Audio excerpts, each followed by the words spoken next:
The name of this panel is Library First Response Efforts in Virginia, and I'd like to introduce our panelists. To my immediate left is Rose Dawson, the Executive Director of Alexandria Public Library. To her left is John Halliday, the Director of the Jefferson Madison Regional Library. And then to his left is Dan Wilson, the Associate Director for Collections and Technical Services at the Claude Moore Health Sciences Library in the University of Virginia. I will be asking the panelists a few questions and have them answer individually, and then if we have time, we will do questions. So, first question, please tell us, each of you in 10 minutes or less, what happened at or near your library? Okay, I guess I go first. So Wednesday, June the 14th, I received a text message actually from my sister-in-law. It's before 8 o'clock, and she's saying, "Are you okay? I see on the news they're reporting a shooting in Alexandria." And I'm thinking, well, it must be Fairfax, Alexandria, not Alexandria City proper, because if it were the case, I should have received something on my bat phone, from the city. And so I'm heading to Alexandria, and I'm not going straight to my office, and I turn on the radio, and the breaking news is that there has been a shooting in Alexandria at the Simpson Park, which I am aware of its location, and I'm thinking, oh my goodness, I wonder if that's one of my patrons. And so I get to my Barrett library, which my office is not located there. I go to Barrett because I'm closer to that one, and I check in with the staff there, and sure enough, what they're reporting and they're saying is that there's been a shooter, and the fact of the matter is I get a phone call at that time from my deputy director, and she says, "You're hearing the news?" I said, "Yes." I wondered if he was a patron. She said, "Yes, Rose, he's a patron." And not only that, he actually asked one of the staff members at the branch to be a Facebook friend, and we did befriend him. Unfortunately, we are already receiving calls.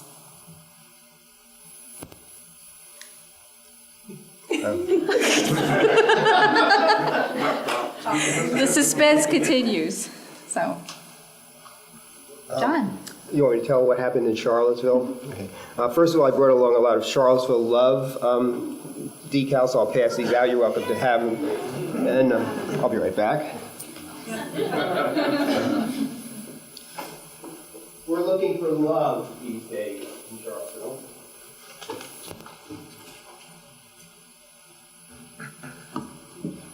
Well, you all know what happened in Charlottesville because you keep up with the news, of course. Actually, it's hard to avoid what happened in Charlottesville, but basically, if you haven't been to Charlottesville, the Central Library is located right downtown next to what used to be called Lee Park, and in the center of the park, there's a statue of Robert E. Lee. And it's been a bit controversial in Charlottesville for years. Back in 2012, one of the city council members suggested informally that the statue be removed, and the reaction was pretty angry. She received a lot of threatening emails, and there were, of course, things in the newspaper. And she said it seemed to her as if she had suggested torturing puppies. So you can see that there's a lot of strong feeling about these statues.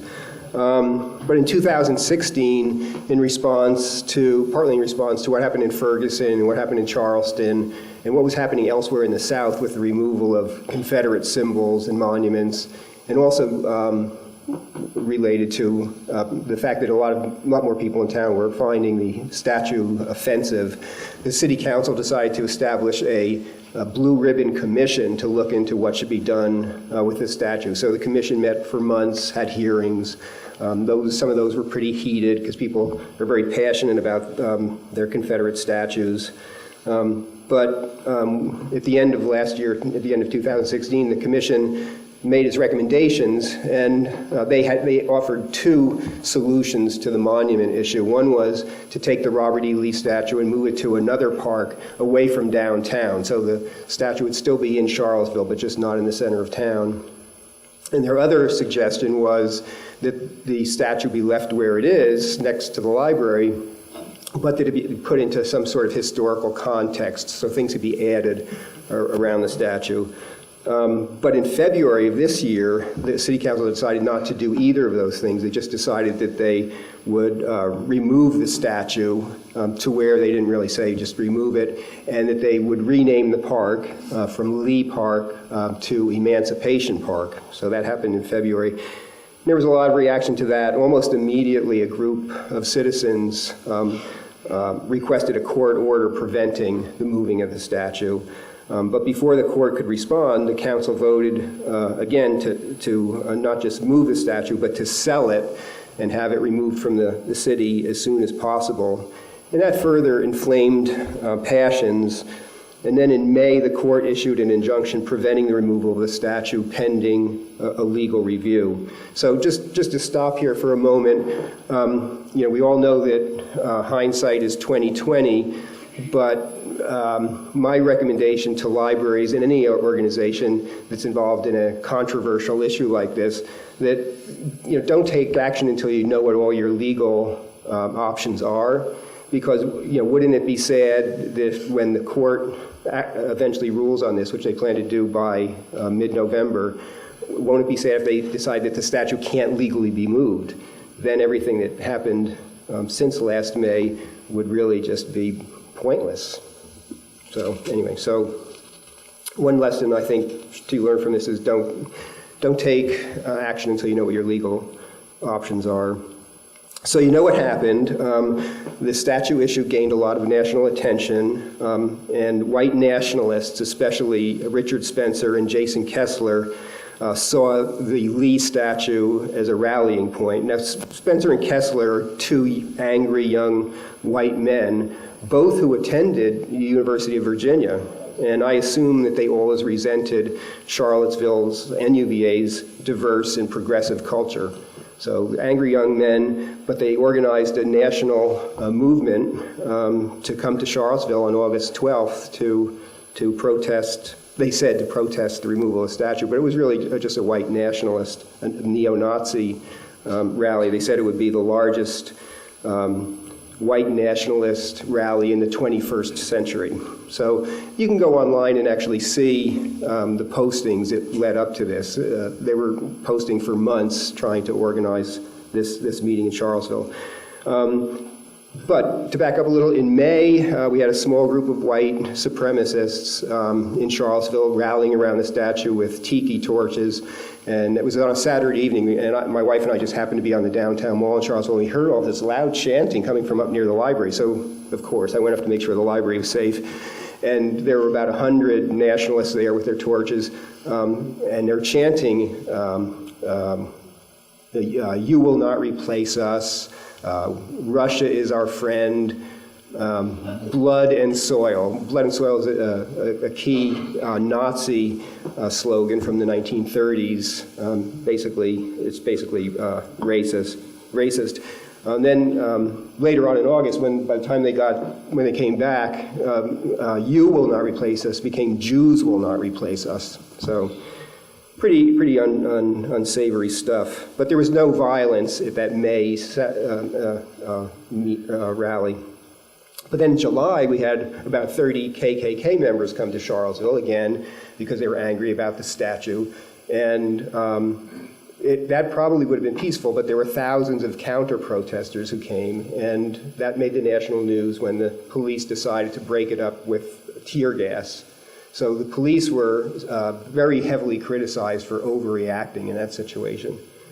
Anyway, so then August 12th came along, which is a date in Charlottesville that we remembered, sort of like December 7th or September 11th, these bad days. Weeks in advance, like I said, these white nationalists were trying to get like-minded radicals to come to Charlottesville to have a rally. We knew it was coming, and we knew there were going to be, again, thousands of ralliers, but we also knew there would be thousands of counter-protesters, like at the earlier KKK rally. So library staff and I recommended, and the library board approved, closing the central library on the day of the rally, August 12th, Saturday, August 12th. And because we knew it was going to be like a human storm, to us it was just like if we knew there was a blizzard coming or a hurricane. We just needed to prepare in advance, make sure our staff and patrons would be safe. So that's why we closed that day.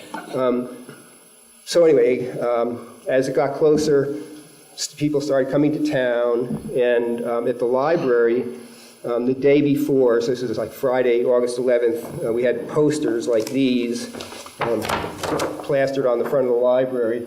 Diversity is a code word for white genocide. Diversity is chasing down white people. You know, the whole thing is they don't like diversity. They don't like people other than white people. So those were taken down immediately. But again, this is another sign that things were not going to be that peaceful when Saturday morning rolled around. So Saturday morning, I got to the library around 8 o'clock. That's the day of the rally, and the streets were already closed. The police had closed off all the streets around the library. The night before, the staff and I brought garbage cans in, anything loose that we could find out around the library we brought inside because we didn't want them to be used as projectiles. We also, on Friday evening, we moved all the we have 3 library vehicles, so we moved those off-site so those would be safe. But when I got there Saturday morning, the police pointed out that we have a garden area in front of the library, just a small garden area, but it has loose bricks lining it. And so the police picked up the bricks and carried them into the library, which I thought was great. Because that was something that we missed. So another lesson: if a storm's coming your way, just really do everything you can to make sure that you're going to leave things safe. Anyway, so by 9 o'clock in the morning, there were hundreds of people down. Oh, I should say, too, while the police were carrying these bricks in, there were militiamen marching in front of the library with assault rifles. But it's an open carry state. So by 9 o'clock in the morning, there were hundreds of people downtown, and by 10 o'clock, there were thousands, and by 10:30, it started getting violent. There were religious leaders from all over the country who had come here, and there were other counter-protesters, and they were singing spirituals out in the street by the park. And the neo-Nazis, who were already gathering, started having a shouting match. They were trying to drown out the religious leaders by just shouting. And then projectiles started flying from one group to the other. First it was water bottles, and then it was sticks, and then it was paint and things like that. So it just kept escalating. One of the police officers who was standing in front of the library was hit in the head with a metal drinking cup. Why would somebody bring a metal drinking cup to a rally? Anyway, and then, as you know, the groups clashed. The ralliers were very well prepared. They had helmets, shields, they had sticks, bats. Some of them had guns. They had pepper spray. They had really come not to peacefully protest the removal of the statue, but to get into it. They were looking for a fight, and they were well armed. Some of the counter-protesters were prepared too. But unlike, I've heard at least one person say that there were nice people on both sides. There were definitely nice people on the counter-protester sides. Like I said, we had all these religious leaders. On the neo-Nazi side, I didn't see anybody who I would say would be a nice person. I mean, what kind of nice person would be marching with Nazi flags and bats and helmets? That's just not a nice thing to do. So I think if there had been a nice person in that group, they would have left. But anyway, the groups started clashing, and then there was a street fighting that you saw on television. But I was right there, and I have to say, it really passed very quickly. If you see it on TV, they kept replaying it, but the clashes were very quick. As far as I know, nobody at that point had been seriously injured. People were spraying pepper spray and that kind of thing at each other and hitting each other with their Confederate flags and all. But I don't think anybody had been really seriously injured at that point. And the police immediately broke it up. They declared it was an unlawful assembly and told people if they didn't disperse, they'd be arrested. And by noon, which is the time the rally was supposed to begin, everyone was gone. It was like the whole area around the library had been deserted, except for the police officers who were still there. So I think the police actually did an outstanding job. I know they've gotten a lot of criticism. In fact, they're being criticized now for underreacting. So, in July they were accused of overreacting. Now they're being accused for underreacting. I thought they handled it as well as could be expected. But then, as you know, an hour after the rally broke up, Heather Heyer was killed over on 4th Street. And that day, the police who were still at the library told me, they didn't know all the details, but they said a skinhead had driven into the crowd. And as it turned out, I guess that was right. It wasn't, I don't know if he was really skinhead, but he was one of the neo-Nazis. And then, of course, a helicopter crashed and 2 of the state troopers died. But anyway, that afternoon with the library area deserted, I opened the library for the police and the National Guard so they could just get out of the heat. These folks were exhausted. Many of them had been there from 6 o'clock in the morning and till earlier that evening. So we stayed open until 7 o'clock. And I have really good videos on the library's video surveillance system of these poor state troopers and National Guards folks just sacked out on the library floor, like in the children's room. They were just sleeping. Some of them were reading children's books, which is kind of cool. And some in the magazine area.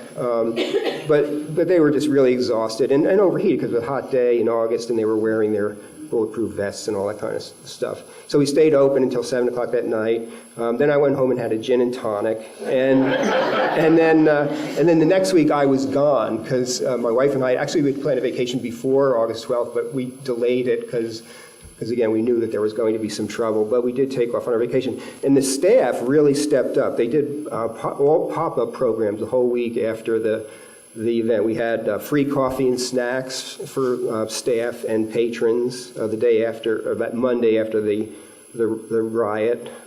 We had a concert on the steps, a special poem in your pocket day for the community. And probably the best thing was we worked with local mental health counselors to provide free drop-in counseling. And we had 200 people come to talk to the counselors because this was a very traumatic, it really was, for Charlottesville, it was a very traumatic event. So the counseling got good use. Libraries are for everyone. We were using these posters, actually all since the November election, we've been using these. But these libraries are for everyone posters. We have them in poster size, and I think they're really nice, and they're free. They were developed by a librarian, Rebecca McCorkindale, a public librarian in Nebraska, and you can print these off the internet for free. I think they're very nice and welcoming. Anyway, so staff did a really good job while I was off on vacation. We're still doing things because the community still hasn't recovered. It probably won't for a long time, but one of the things we're doing this coming week is we're having a write-in where people can come to the library and write their thoughts, feelings about the August 12th events. And so that's another lesson that we learned, that if we see something like this coming up, we should probably plan some things in advance, with our community partners. So anyway, so now more than a month has passed, and we're still keeping busy. The Washington Post wanted all the copies of all of the library's video surveillance tapes from that day. The city hired investigators to look into what could have been done differently, and I just decided to meet with lawyers earlier this week to discuss August 12th. And that was another lesson I learned. On the day of the rally, when things quieted down, like about 12:15 in the afternoon, I sent emails out to all the staff and all the trustees to let them know how things went. But if I had to do it over again, I would have kept more details about what happened, because in the meetings with the lawyers, they wanted to know specifically, what time did this happen, what time did that happen, who did you see do this and that, and so I didn't have all that information. So in retrospect, I think it really pays to maybe take half an hour or so to make detailed notes if you have something really unusual happen at your library.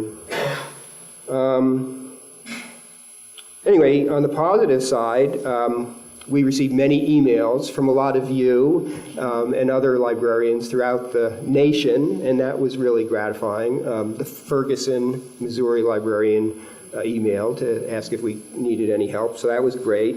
Overdrive Books donated a collection of ebooks and audiobooks called Stand Together and Stand Strong. It's a book collection focused on diversity, inclusion, and bringing communities together.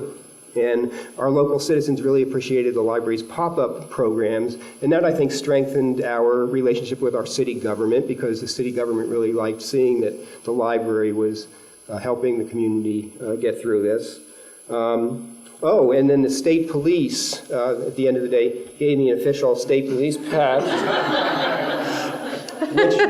which I plan to take out if I'm ever pulled over for speeding. Let me get my license, officer. And this Sunday, as you probably know, the Dave Matthews Band with Ariana Grande and Justin Timberlake and some others are going to be giving a free concert for Charlottesville residents and UVA students. So a lot of positive things have happened, and so that's good. What's happened to the statue? John, I'm going to pause here for a minute because we want to ask some other questions, if that's okay. But thank you. Yeah. Thank you. Once so you much. get me started on this topic, I just can't stop. So I'm going to have Dan talk a little bit about what was happening at the university and at his library at the time. Sure. Yeah, I'm here also to talk about the August 12th rally, but I'd like to jump back 2 days before that, which was August 10th. And I am a volunteer for our area CERT group, if you've heard of CERT, Community Emergency Response Team. I see some hands and some heads nodding. It's a great organization to get involved with, and I've been involved with them for about 3 years. And my primary role in CERT is to captain the VOST team, which is the Virtual Operations Support Team. And so 2 days before the rally, my team was monitoring social media. And so you can imagine some of the things that we were seeing based on what John was saying. That Thursday, we were seeing a lot of recruiting effort, and at that point, we could really see that most of the people that were going to be coming to Charlottesville were coming from out of the state. And so on that Thursday, we were getting a good feel for that. And then by Friday, we saw a lot, the counter-protesters, the alt-right group, they were really mobilizing. And part of the VOST group is to document anything you see. And one thing I was seeing at that point was it was really lining up as almost a war, like John was talking about, with the one group here and the other group here. A lot of recruiting was going on at that point. And what I noted in my report that night was, hopefully, people will be seeing that this is looking pretty violent, and that it was looking like it was going to be a clash between the two groups. And then Friday night, of course, we had the Tiki Torch rally at the University of Virginia. And that was coming up through social media, so primarily Twitter. So we were following that. We were seeing all that happening. I knew that I was going to be in for a big day on Saturday, so I went to bed at around 9:30 on Friday night, just as they started to move up to the rotunda, that group of white nationalists on Friday night. So then Saturday morning, also at 8 o'clock, I got to work at the Health Sciences Library at the University of Virginia, and I am part of a team, and that team is the Family Assistance Center. Changed the name, that's why I stumbled a little bit. And the Family Assistance Center is something that all FEMA, all response groups have, and that's basically a place that family members of victims of an accident or mass casualty, whatever, they have a place to go where they can get counseling. There are chaplains there. There's telemedicine there so that they can communicate with the emergency room. The idea is to keep them away from the emergency department so that the emergency department can do their thing while we over at the Family Assistance Center can do our thing. And again, that's basically comforting the family members. So we got there at 8 o'clock. We had planned this for 3 years. We had never done any drills. We've talked about it. We had everything set up. And going into this, we had met probably 3 times just to make sure that everybody was on the same page. But we were still treating this as a drill. we were optimistic. We were hopeful that that it wasn't going to be as bad as it was looking. So at 8 o'clock we got there. We have this large area of the library, which is an after-hours study of the library that's open 24/7. So the reason that I offered that space in our library is they can use that. The hospital can use that space anytime. Plane goes down at 11 o'clock at night. They need that space for family members all night. They can have that space. And so thinking of your space, you can think about what you might be able to offer to the emergency response. And that was what we were able to offer, was our space. So again, we started thinking, well, this is a good opportunity to drill. We let the students study in that space. And everything was fine till we started hearing that there were skirmishes going on. And again, at that point, we were still hopeful.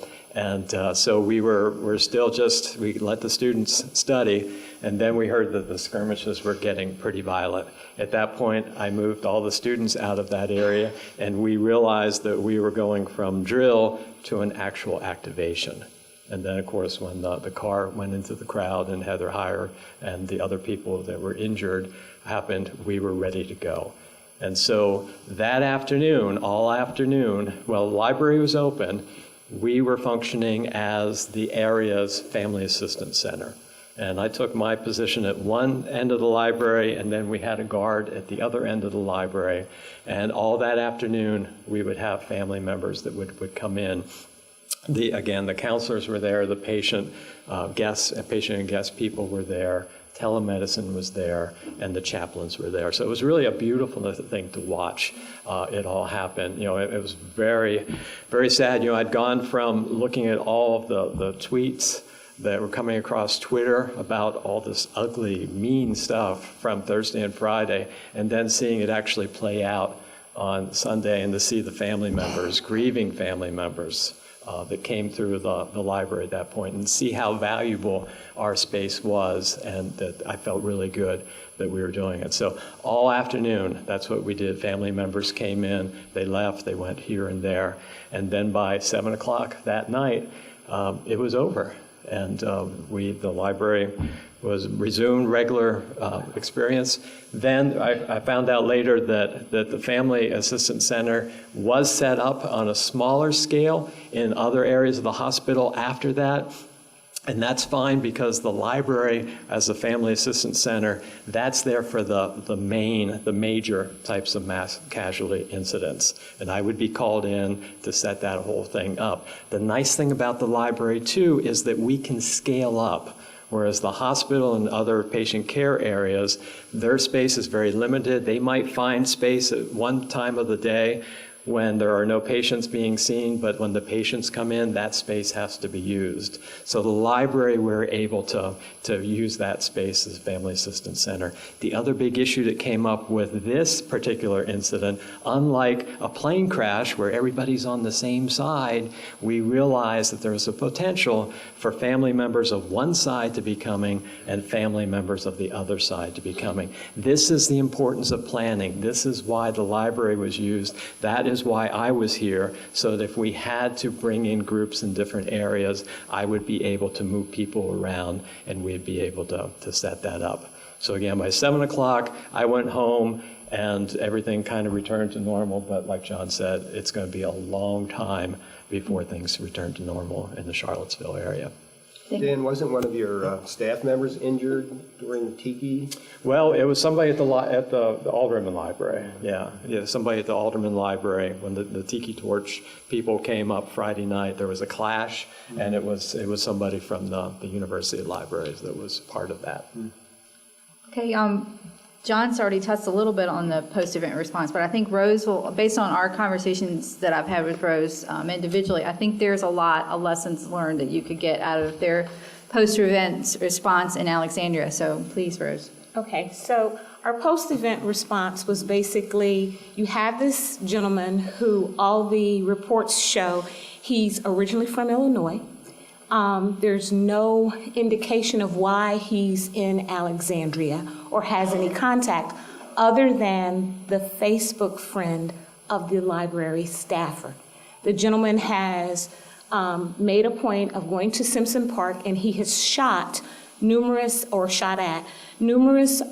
Republican congressmen who were practicing for a baseball game that was to take place that weekend between the two parties.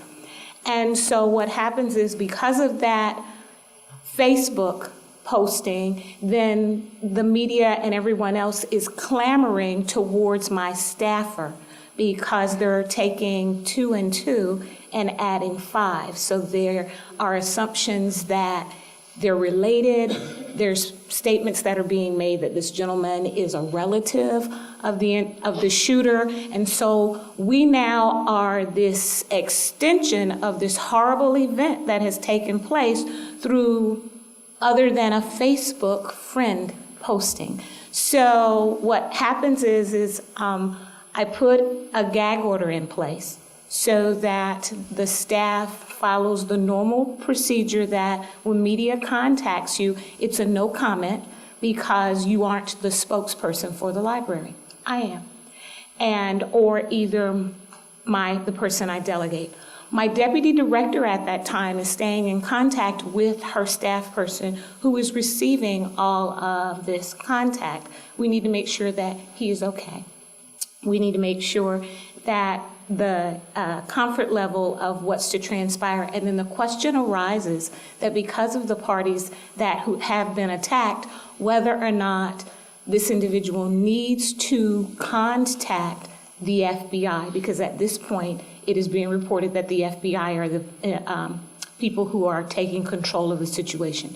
So rather than volunteering without knowing specifics, we put that on hold, and I contact the city manager's office because they need to know that there is this contact, this on the side that's taking place that could impact the city in a negative light. And of course, so I contact the deputy city manager, who is my liaison, and I'm happy she even picked up with all the scrambling and everything that was going on. And what happens is I share with her, and of course, she's like, wow. I'm saying, so, does the staffer need to contact the FBI?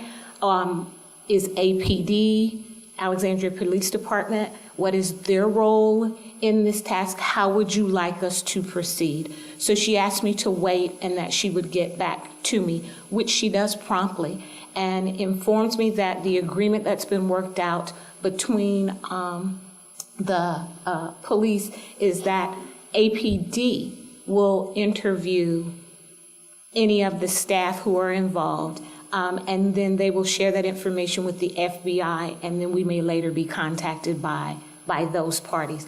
I'm told that they're going to come to speak with not just the staffer, but it's like a chain of command as far as keeping the contact information in place. So they want to possibly speak with me, and I'm saying, I'm just reporting. My deputy has been involved. So they go over to the library to speak to my deputy, and after APD speaks to her, then they go over to the branch and speak to my staff person.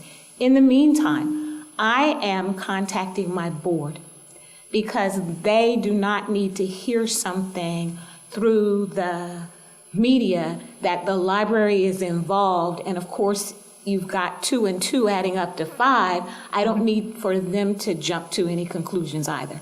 So what takes place is I contact simply the board chair.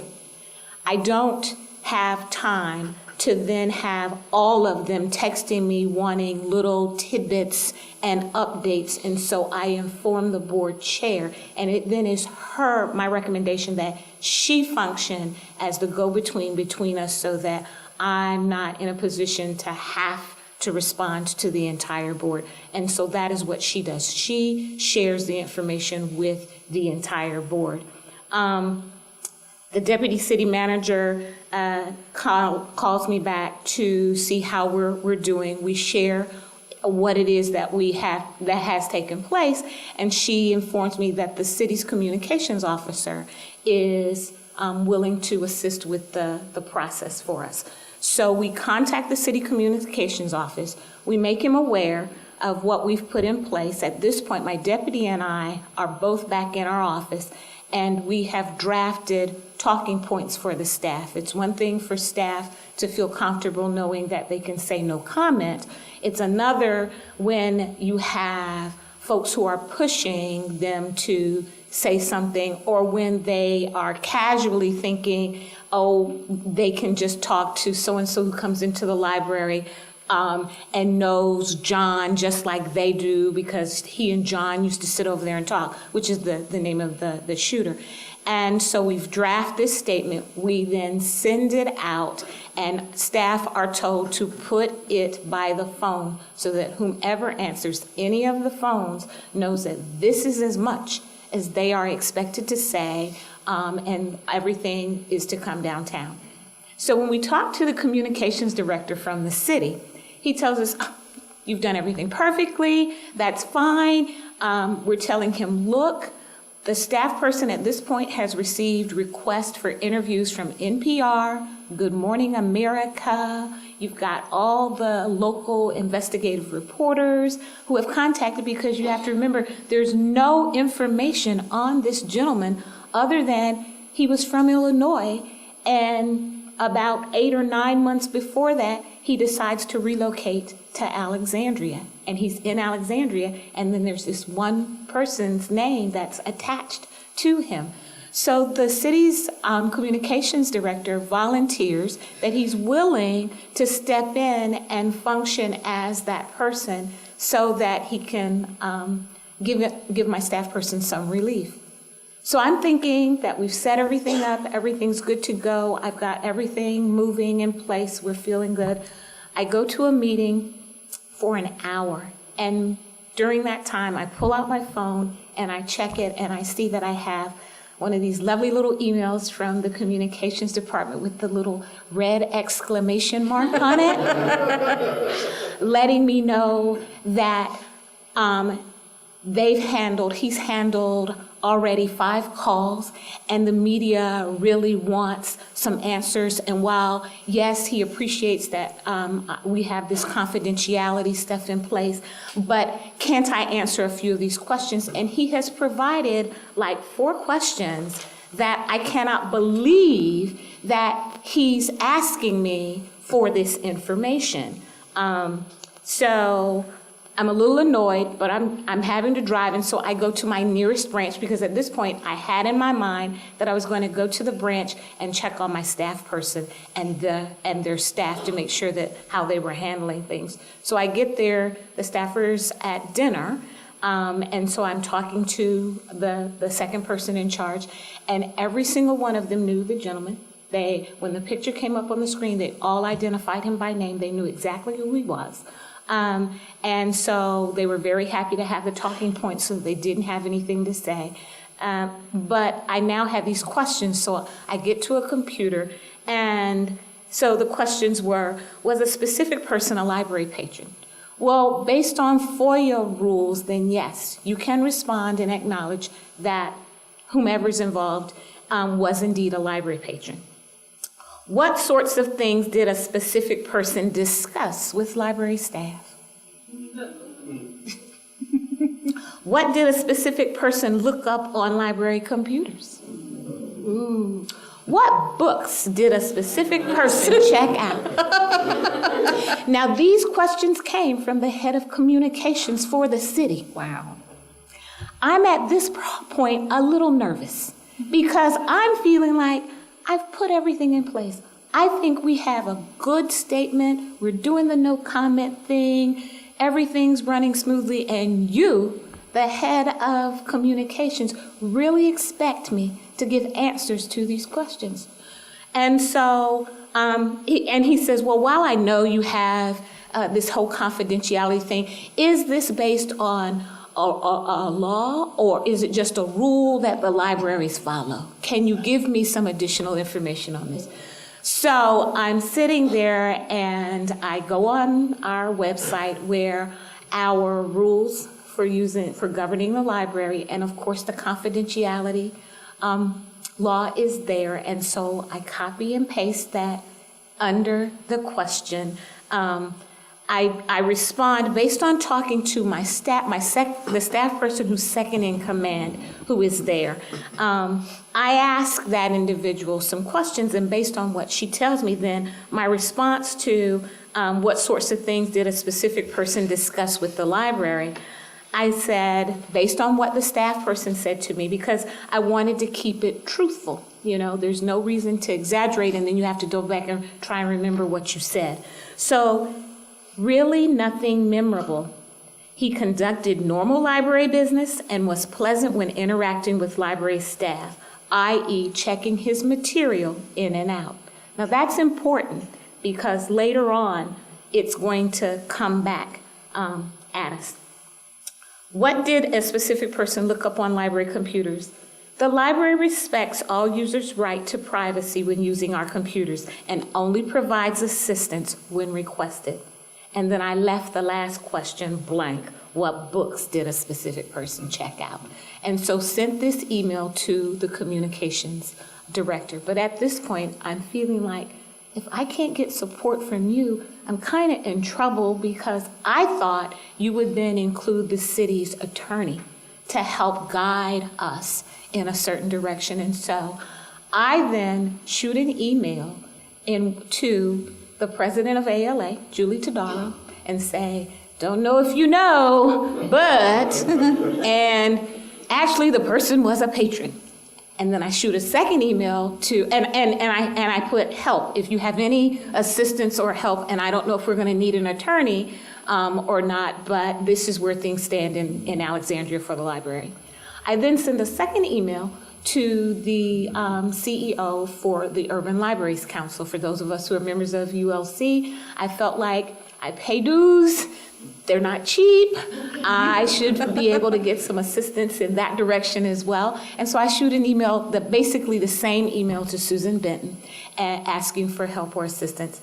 Both of those ladies respond and give me all kinds of suggestions about how to proceed and all of that. And so at least that night when I went home, I could feel fairly good about what we had done. The next morning, I have frantic text messages from Julie Todaro asking me, can I talk? Do I have time to talk? We need to talk. And so what happens is I give her a call and she asks me, have you seen Facebook? And I tell her, no, I haven't. And what she informs me is that there has been a response from a reporter that a library employee shared something pertaining to the types of books or information that the patron had checked out, and what library in their right mind would divulge or give up the intellectual freedoms of someone like that. So I then have to backtrack and let her know what we had done and how we had answered the question. She said, that's perfect, but Jamie LaRue is going to be contacting you. You need to know that Jim Neal is also available, and ALA's attorneys are available if you should need them. So I forward the email that I had sent to the communications director to her because I told her my concern was that, yes, it is possible what the reporter was saying was true. We take great care to say materials, but I really couldn't say that the city's communications director did not just say books. And so it was possible that she said, you don't need to worry, that's not what you said. And so I would like to put out a response on your behalf. I'd like to reply. So Julie Todaro composes a response, lets me see it, it's perfect, and she responds to the thing on Facebook. By this time, before I had left for work the previous evening, I had asked my deputy to reiterate with staff that by the second day, we were going to have people coming in who were reporters pretending to be patrons. And there was going to be a lot of folks who were coming in wanting to chat about it. And so this was the day in which they were not to discuss this in the open areas at all. because they could be overheard. People could pick them. And so I don't care if you know Mr. So-and-so, who is a regular user of the library, if they try to engage you in this discussion, you are to say, the library has asked us not to comment on anything pertaining to this situation at this time. And that proved to be one of the really more valuable pieces of things that we did enforce and do, because we had local reporters going to all the branches. So they had learned not to focus in on that particular one. They were going to the others and trying to chat up the staff at the others. Well, I understand they used that library over there, and they were talking, trying to engage staff. And so the staff were saying the thing, and then they were promptly reporting back what was going on. So I was aware that I had, a Washington Post reporter who lives in Alexandria come into the library over at Barrett and try and engage staff over there. In the meantime, we have an ABC investigative reporter who has camped out at the library, the Duncan Library, and he's trying, and so my staff person is trapped in the office and doesn't dare come out because the camera crew and everyone are already there. And then the Beatley Library was fielding phone calls in which people would say, well, we're just calling to make sure that so-and-so is okay, because based on what happened with his good friend, did he lose it? And so those types of behaviors were going on from the media. I recognized that we just needed to get to Friday, because the news cycle changes. And these are things that you know if you live and work this close to Washington, D.C. And so this event happened on Wednesday. We were making it through Thursday, and we just needed to get to Friday because something else would jump off that would then take their interest, and they would take that and run with it. In the meantime, we're asking our staff if they need any assistance, if they want to talk to anyone, particularly the staff at that location. The staffer who had befriended the spokesperson, he was very stressed. And so I got on the phone and simply said, what is it we need to do? What is it you would like for us to do? And they said, I'd really like to go back to Tuesday and change my Facebook, because that was the day that they accepted the friend request. Oh my gosh. I said, okay, we can't do that. What is it that you need from me?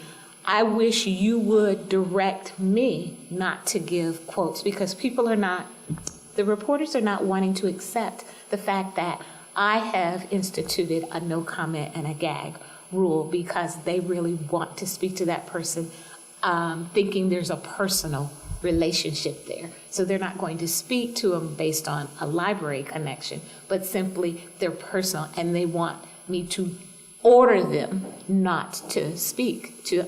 I have no problem with doing that. If that's what you need and that's what you want.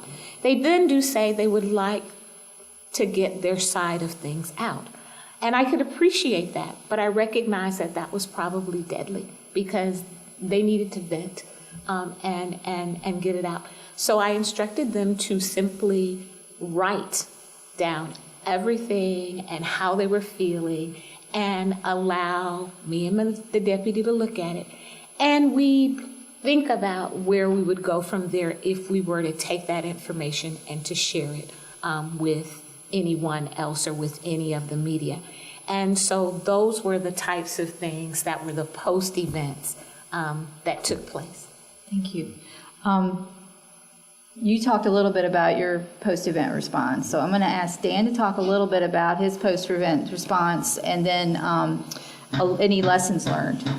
Okay, I'll move right in. I'll make it fast. I'll move it right into lessons learned. 3 lessons learned. The Don Henley song, End of the Innocents. Great song. It's been in my head for a while. That's kind of what happened in Charlottesville on the 12th. Remember I said that we had always thought that we would really never need to open the Family Assistance Center. And then it happened, and we opened it up. So now we no longer hope that something isn't going to happen. We plan so that something will likely happen. And I hope you all take that message back, too. You really need to plan as if something is likely to happen. The second thing, and Rose touched upon that, is take care of yourself and take care of others that you come in contact with. Remember, I did a lot of social media monitoring. I saw all of that ugly stuff. I saw the parent, the mother of Heather Heyer that afternoon, and it was really hard on me. A couple weeks later, I unfriended everybody on Facebook because I just had it with Facebook. My wife and I, a week after the 12th, we had our 40th high school reunion up in a small town in Pennsylvania. Thinking we'd get away from it all, I looked at the local newspaper, and the headline was about a local radio announcer who had attended the rally, and there were people protesting in front of the radio station downtown. So this was an event that you cannot get away from. And as John said, a lot of events are happening. Watch out for the anniversaries. That 1 month anniversary happens, you're going to see a lot of things. This is the type of event, and hopefully you all won't have something like this that just keeps coming at you. And the final thing that really came out is the importance of planning, a planning event. We did a lot of planning. And as John said, the police department is being looked at, the university is being looked at, the hospital, the health system, they did a great job, and there was so much planning involved with that. So there's the planning element, and the last thing I will say, that even if it's an unplanned event, the way you plan for an unplanned event is through drills. Active shooter drill, earthquake drill, all of those. So there is a planning aspect to unplanned events as well. That's doing actual drills. So I hope you all are doing drills as well. Yeah, and lessons we learned, actually, both Rose and Dan talked about them. Dan mentioned social media earlier, and it really is important and pretty easy to monitor social media. And you never know. I mean, maybe you don't have a Confederate statue near your library, but if something's going on in your community, a group could easily say, let's meet at the library, or let's meet in the library parking lot, or something like that. So you may be drawn in to something, and you can usually catch that if you monitor social media. And then Rose talked about the importance of communication, not just with your staff, but with your trustees. No trustee wants to be surprised to find out that something went on at the library that they didn't know about. And the third thing I would say is just use your community partnerships. We were really fortunate in Charlottesville to have community groups that we had already worked with on library programs that helped us with the musical program, the poem program, the writing program, and all that kind of thing, and the counseling. So use your community partnerships.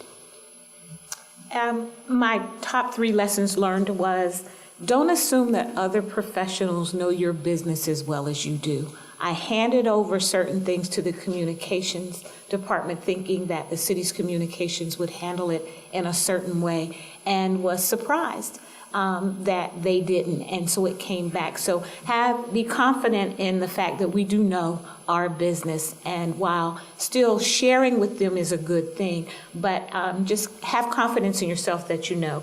Take advantage of the built-in strengths that we as a profession have. Actually, one of the things that Susan Benton included in her email to me was, have you contacted your state librarian? Because Sandy could be of assistance too. And the staff was a real big concern for me, and even after that, made sure that we had at least that particular individual. So my deputy went back over and visited the following weekend, and I then had the staffer, he came downtown, and we sit down and we had a conversation or whatever, because we never did use the document that he wrote up. But it was very cathartic. It allowed him to release a lot of what he had pent up, because he was nervous about talking about things beyond those family members who were close to him.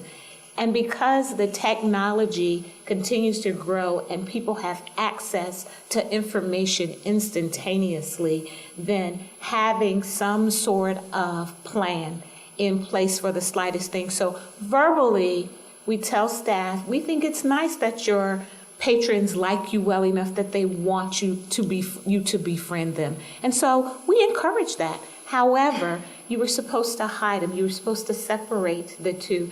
And that's not written down for us. And so now as we go back and we revisit some of the policies that we have, then we recognize that there are little pieces that we probably could have included to make things a little stronger and more enforceable. Thank you.